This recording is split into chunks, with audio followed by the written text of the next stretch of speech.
तो एक बड़ी जानकारी आपको बता दें, आज अंतरिम बजट पेश करेंगे वित्त मंत्री। मोदी सरकार के दूसरे अंतरिम बजट को आज पेश किया जाएगा सदन में। मोदी सरकार के दूसरे कार्यकाल का यह अंतिम बजट भी होगा और अंतरिम बजट वित्त मंत्री निर्मला सीतारमण पेश करेंगी। लोकसभा चुनाव को देखते हुए लोक लुभावना यह बजट रह सकता है। गरीबों, महिलाओं, युवाओं, व्यापारियों को खासी उम्मीदें इस बजट से, और इनके लिए घोषणाएं भी हो सकती हैं। नौकरी पेशा लोगों को टैक्स स्लैब में भी अब राहत मिल सकती है। हो सकता है कि जो जीएसटी है या फिर इनकम टैक्स है उसमें कुछ फीसदी की कटौती हो, कुछ राहत मिले लोगों को। किसानों के लिए विशेष रूप से जो किसान सम्मान निधि योजना है उसमें जो है घोषणा हो सकती है, उसकी किस्त की राशि को बढ़ाया जा सकता है, ये संभावना है।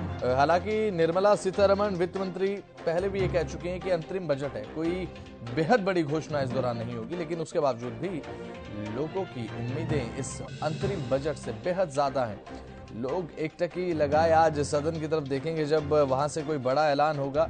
वित्त मंत्री निर्मला सीतारमण अंतरिम बजट पेश करेंगी। हालांकि कुछ ही महीनों का बजट होगा क्योंकि लोकसभा चुनाव भी होने हैं। लोकसभा चुनाव से पहले हो सकता है कि लोक लुभावना बनाने की इससे कोशिश पुरजोर तरीके से सरकार की तरफ से की गई हो, लेकिन हालांकि चूंकि ये अंतरिम बजट है तो इसीलिए 3 से 4 महीने इसमें कवर होंगे। जो सरकार की योजनाएं सुचारू रूप से चलती रहे, इतने प्रावधान इसमें रखे जाएंगे इस बजट में ताकि देश की जो गति है वो न थमे, वो लगातार चलती रहे।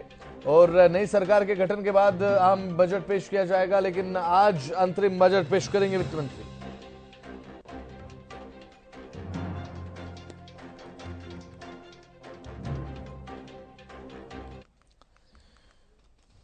तो ये जो बजट है ये क्यों खास है, कितनी उम्मीदें लोगों को इससे, आपको ग्राफिक्स के जरिए बताते हैं। इस बजट में क्या खास है, इस बार का बजट क्यों खास है। निर्मला सीतारमण छठी बार ये बजट पेश करेंगी। अंतरिम बजट है, आखिरी बजट है मोदी सरकार के दूसरे कार्यकाल का। चुनावी साल में अंतरिम बजट पेश होता है और चुनाव के बाद नवगठित सरकार पूर्ण बजट पेश करती है। अंतरिम बजट एक तरह का अस्थायी व्यवस्था भी इसे माना जाता है क्योंकि एक छोटी अवधि का बजट भी होता है, केवल 3 से 4 महीने, जब तक लोकसभा चुनाव नहीं होते। उसके बाद नया बजट पेश होता है। इसे वोट ऑन अकाउंट भी कहा जाता है। वित्त मंत्री निर्मला सीतारमण छठवीं बार ये बजट पेश करने जा रही हैं और अंतरिम बजट ही रहेगा। मोदी सरकार का दूसरा कार्यकाल है, क्योंकि सरकार का कार्यकाल खत्म हो रहा है, इसलिए अंतिम बजट होने के साथ साथ अंतरिम बजट भी है। बजट सत्र है, अंतरिम बजट है, आज पेश किया जाएगा। इस बार क्यों खास है, क्योंकि ये अंतरिम बजट है। 3 से 4 महीने इसमें कवर होंगे। किसानों के लिए इसमें घोषणा हो सकती है, महिलाओं के लिए घोषणा हो सकती है, व्यापारियों, उद्योगपतियों को विशेष उम्मीदें इस बजट से हैं। मिडिल क्लास मैन को खासी उम्मीदें बजट से हर बार होती हैं, इस बार भी हैं। और वित्त मंत्री निर्मला सीतारमण जब आज बजट पढ़ेंगी तो पूरे देश की निगाहें एक बार फिर से निर्मला सीतारमण पर होंगी।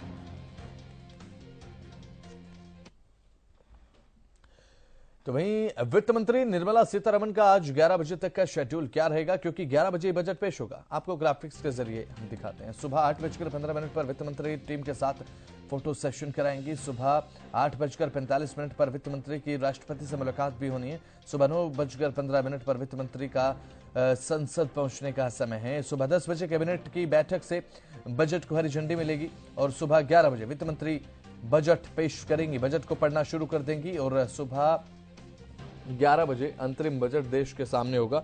बजट पढ़ने की शुरुआत वित्त मंत्री निर्मला सीतारमण 11 बजे से कर दी।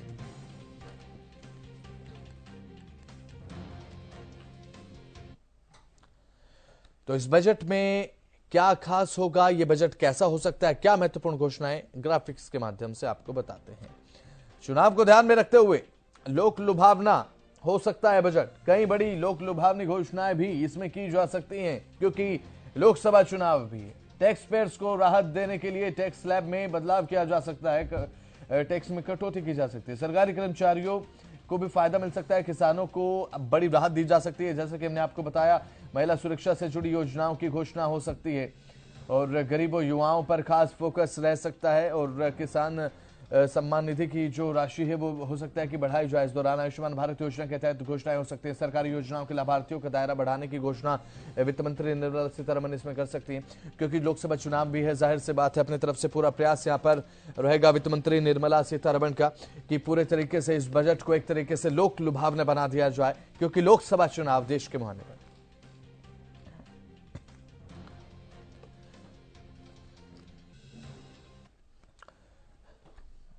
तो ऐसे में बजट आज पेश होगा। बजट पर चर्चा करना लाजमी भी हो जाता है। चर्चा के लिए हमारे साथ जुड़ रहे हैं पॉलिटिकल एडिटर अमित तिवारी। अमित तिवारी, देखिए बजट आज का खास रहेगा, अंतरिम बजट है। आपके नजरिए से इसमें किसके लिए क्या घोषणाएं हो सकती हैं? किसानों के लिए विशेषकर बताया जा रहा है कि घोषणा हो सकती है इसमें किसान सम्मान निधि की जो राशि है किश्तों की वो बढ़ाने को लेकर चर्चा हो सकती है। ऐसी चर्चा हम कल भी कर रहे थे अमित। देखिए, निश्चित रूप से बसंत, पहले तो यह वोट ऑन अकाउंट की बात कही थी निर्मला सीतारमण ने, लेकिन प्रधानमंत्री ने कल अपने संबोधन में यह कहा कि यह बजट जो है वो देश को दिशा दिखाने वाला होगा, यानी कुछ खास रह सकता है। और ऐसी परिपाटी जो है, अगर मैं बात कहूं, एनडीए की सरकार ने ही शुरू की थी। उससे पहले अंतरिम बजट सिर्फ योजनाओं का खाका पेश करता था और एक तरह से जो सरकारी खर्चों का, अनुदानों का लेखा जोखा हुआ करता था। 2009 की बात करें, प्रणब मुखर्जी ने रखा, उस समय भी उन्होंने कोई खास घोषणा नहीं की थी। और 2014 में पी चिदम्बरम ने रखा, तब भी नहीं हुई थी। लेकिन पीयूष गोयल ने जब रखा तो उसमें 5 बड़ी घोषणाएं हुई, जिनमें किसान सम्मान निधि थी और साथ साथ जो श्रमिक मानधन योजना और टैक्स में स्लैब में परिवर्तन, इस तरह की कुछ बड़ी घोषणाएं सामने आई थी, जो अपने आप में एक तरह से एक नई परिपाटी शुरू हो गई। अब देखिए, आज निर्मला सीतारमण अपना पहला अंतरिम बजट पेश करने जा रही हैं। उससे पहले भी वे अपना 5 बजट पेश कर चुकी हैं, लेकिन अंतरिम बजट पेश करने का उनका ये पहला अवसर है। और खासतौर पर वे, एक और भी खास बात है कि मोरारजी देसाई भारत के वित्त मंत्री थे, वे ही अकेले ऐसे वित्त मंत्री रहे जिन्होंने लगातार 6 बार बजट पेश किए थे। तो ऐसे में निर्मला सीतारमण भी उसी लीग में शामिल हो गई हैं आज वे अंतरिम बजट पेश करने के बाद। और साथ साथ आज उम्मीदों की बात है। देखिए, निश्चित रूप से जो यह कुछ महीनों के लिए बेशक होगा, पूर्ण बजट जो है वो जून में या जुलाई में, जैसा भी सरकार चाहेगी रखेगी सरकार का गठन होने के बाद। लेकिन यह तय है कि कुछ जो जरूरी, जो सरकार जिन चीजों पर फोकस रखती है अपना, उनमें किसान भी हैं, महिलाएं भी हैं, युवा हैं और निम्न आय वर्ग के लोग हैं। इस तरह से उन पर जरूर ध्यान दिया जाएगा, ऐसी उम्मीद जो है सभी को है। जिसमें विशेष रूप से अगर बात करें तो किसान सम्मान निधि की, जैसे मैंने पहले भी बात की थी, तो उसमें बढ़ोतरी की एक उम्मीद किसानों को भी है। और निश्चित रूप से किसानों को एमएसपी में बढ़ोतरी भी, फसलों के एमएसपी की बढ़ोतरी को लेकर भी किसान चाहता है। और साथ साथ जो कृषि इंफ्रास्ट्रक्चर के लिए भी जरूर कोई विशेष फंड का ऐलान जो है वो हो सकता है। देखिए, उम्मीदें तो रहती हैं, अब क्या कुछ रहेगा खास, और महिलाओं के लिए क्या रहेगा, महिला सुरक्षा की बात है जहां तक, उनके लिए क्या कुछ नया हो सकता है। इसके अलावा जो मनरेगा है उसके लिए क्या बजट होगा, या कुछ और विशेष चीजें भी आ सकती हैं। और जो आयकर दाता है उसे भी राहतों की उम्मीद रहती है। अगर बात करें जो इंश्योरेंस, हेल्थ इंश्योरेंस की राशि को बढ़ाने की एक उम्मीद उनको है कि उसमें भी जो छूट का प्रावधान जो है वो बढ़ाया जा सकता है। इसके अलावा जो 1.5 लाख रुपए तक की इन्वेस्टमेंट की छूट मिलती है, 80D 80C, इस तरह की छूटों का भी जो है उसका दायरा बढ़ाया जा सकता है। तो उम्मीदें काफी हैं। इसके अलावा भी अगर बात करें तो जैसे कि जो निम्न आय वर्ग के लोग और भी हैं, उनके लिए भी उन्हें उम्मीद है कि इस बार कुछ खास होगा, क्योंकि सरकार का ज्यादा ध्यान जो है वो गरीब कल्याण के लिए भी योजनाओं पर है। और एक तरह से जैसा लगातार कहा जा रहा है कि सरकार इस जो चाहती है, कम से कम एनडीए ने यह बात कही है कि वो एक विकसित भारत का सपना देख रहे हैं। तो निश्चित रूप से यह अंतरिम बजट भी ऐसा सपना दिखाएगा और उम्मीद उससे रहेगी कि कुछ न कुछ खास इसमें ऐसा रहेगा जो आम लोगों के लिए और देश की अर्थव्यवस्था को मजबूती देने वाला एक कदम होगा। जी बिल्कुल। अमित तिवारी, देखिए लोकसभा चुनाव भी हैं 3 से 4 महीने के बाद। देश में लोकसभा चुनाव भी हैं। ऐसे में जाहिर सी बात है सरकार की तरफ से प्रयास तो रहेगा ही कि लोक लुभावना बजट पूरी तरीके से एक फ्रेम करके देश को दिया जाए ताकि लोकसभा चुनाव में भी कुछ फायदा मिल सके। प्रधानमंत्री नरेंद्र मोदी कह रहे हैं, जैसे कि आपने जिक्र भी किया, कि देश को दिशा दिखाया गया अंतरिम बजट। तो वही निर्मला सीतारमण कह चुकी हैं कि कुछ खास बड़ी घोषणाएं तो नहीं होंगी, लेकिन उसके बावजूद भी देश के लोगों ने आस नहीं छोड़ी है इस बजट से। लगातार मिडिल क्लास मैन जो है वो लगातार आस भरी निगाहों से देख रहे हैं। अमित तिवारी भी 2019 में अंतरिम बजट जो पेश किया गया था उसमें इनकम टैक्स की जो लिमिट थी वो बढ़ा दी गई थी। ऐसी कुछ उम्मीदें अब की बार भी है जनता को। देखिए बसंत, निश्चित रूप से उम्मीदें रहती हैं, अपेक्षाएं रहती हैं, और प्रधानमंत्री ने जिस प्रकार का कहा है, और एक बात आप इसमें भी जो लगातार चर्चा में आ रही है कि पेट्रोल और डीजल के दामों में कमी की जा सकती है, और जीएसटी की जो कई वस्तुओं पर उसे उन वस्तुओं को जो है फ्री किया जा सकता है या उसमें कमी कटौती की जा सकती है, ऐसी उम्मीदें भी हैं। तो लग रहा है काफी कुछ होगा। देखने वाली बात है कि दस्तावेज क्या कुछ निकल कर आता है, लेकिन यह आपने बात सही कही है कि जब लोकसभा चुनाव आते हैं तो लोक लुभावनी घोषणाओं के लिए और आकर्षक बजट एक पेश करने का एक टूल हो सकता है लोगों को आकर्षित करने का, लेकिन ऐसा लगता कम है, क्योंकि जिस प्रकार से वित्त मंत्री ने कहा कि यह वोट ऑन अकाउंट होगा, तो उससे उम्मीदें भी कम हुई हैं लोगों को। लेकिन लगता है फिर भी कुछ ऐसी चीजें आ जाएंगी जो प्रभावित करेगी चुनाव को चुनावी घोषणाओं के रूप में, लेकिन ऐसा कैसे क्या कुछ निकल कर आएगा यह देखने वाली बात है।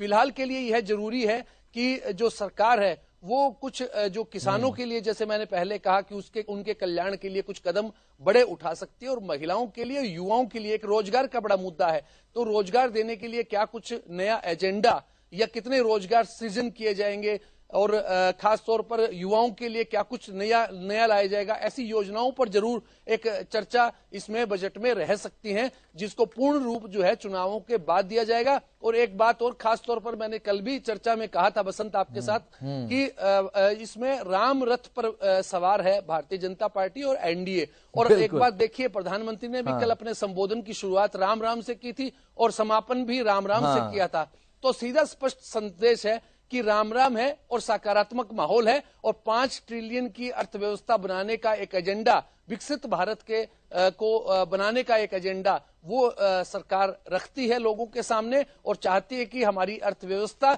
मजबूती से दुनिया भर में मजबूत हो। और इसके लिए जीएसटी जो इतना कलेक्शन आया है और तमाम उन चीजों में फायदा हुआ है, उसको लेकर सरकार आश्वस्त है, और निश्चित रूप से कुछ सकारात्मक कदमों की उम्मीद जो है आज 11 बजे जब बजट रखेंगी तो निर्मला सीतारमण जी से है। जी बिल्कुल। देखिए अमित तिवारी, हमें भी आपको भी खासी उम्मीदें हैं बजट से, और उम्मीद करते हैं कि हमारी उम्मीदों पर भी ये बजट खरा उतरे। अब ऐसे में देश के लोग जो है लगातार उम्मीद लगाए हुए हैं, किसान हो, महिलाएं हो, गृहिणी हो, युवा हो, हर एक तबके की जो उम्मीदें हैं वो इस बजट से खासी उम्मीदें हैं। लेकिन सबसे ज्यादा उम्मीदें बात करें तो उद्योग जगत से बजट को लेकर हर बार देखने को मिलती है। इस बार उद्योगपतियों की इस बजट से खासी उम्मीदें देख रहे हैं अमित तिवारी।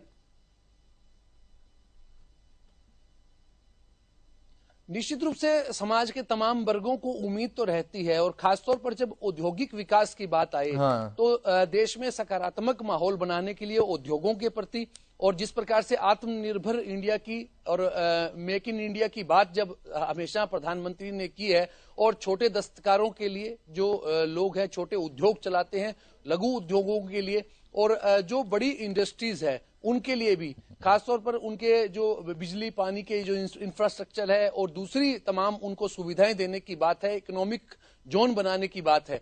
हर बार इस तरह की बातें आती हैं सामने, और कुछ न कुछ बजट उनके लिए विशेष रूप से अलॉट भी किया जाता है।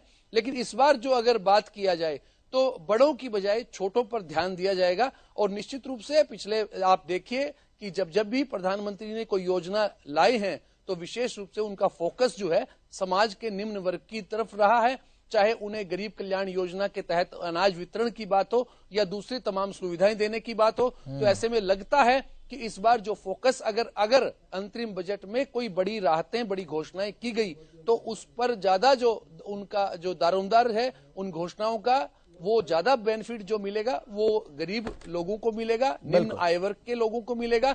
और जो आयकर स्लैब में परिवर्तन की बात थी, स्टैंडर्ड डिडक्शन की बात थी, जैसा पहले छूटें दी थी पीयूष गोयल ने भी अपने अंतिम बजट में, उस तरह का। और बजट जो बचत पर, जैसे 10,000 रुपए था पहले बचत पर जो टीडीएस देना पड़ता था, अब 50,000 तक छूट की गई थी उस समय, और 2 स्लैब बनाए गए थे इसमें भी। तो ऐसे में उनमें भी राहत मिलेगी। तो निश्चित रूप से एक उम्मीदें हैं, लेकिन मुझे लगता है कि अगर बजट में कोई घोषणाएं हुई तो उससे निम्न आय वर्ग के लोगों को ज्यादा लाभ मिलेगा। जी चलिए ठीक है अमित तिवारी, महत्वपूर्ण चर्चा हमने की, लेकिन निगाहें 11 बजे सभी की संसद पर होंगी जब वित्त मंत्री निर्मला सीतारमण बजट को पढ़ना शुरू करेंगी और जो देश की उम्मीदें हैं उन पर देखते हैं कितना एक खरा उतरता है बजट। बहुत बहुत शुक्रिया अमित तिवारी, जोड़े आप महत्वपूर्ण जानकारी आपने दी, बहुत बहुत शुक्रिया आपका। तो 11 बजे आज जो अंतरिम बजट पेश होगा और मोदी सरकार के दूसरे कार्यकाल का ये अंतिम बजट और अंतरिम बजट रहेगा। लोगों को खासी उम्मीदें हैं इस बजट से, देखने की बात होगी कि बजट लोगों की उम्मीदों पर कितना खरा उतरता है। बहरहाल बुलेटिन में इतना ही, आप देखते रहें हरियाणा न्यूज। नमस्कार।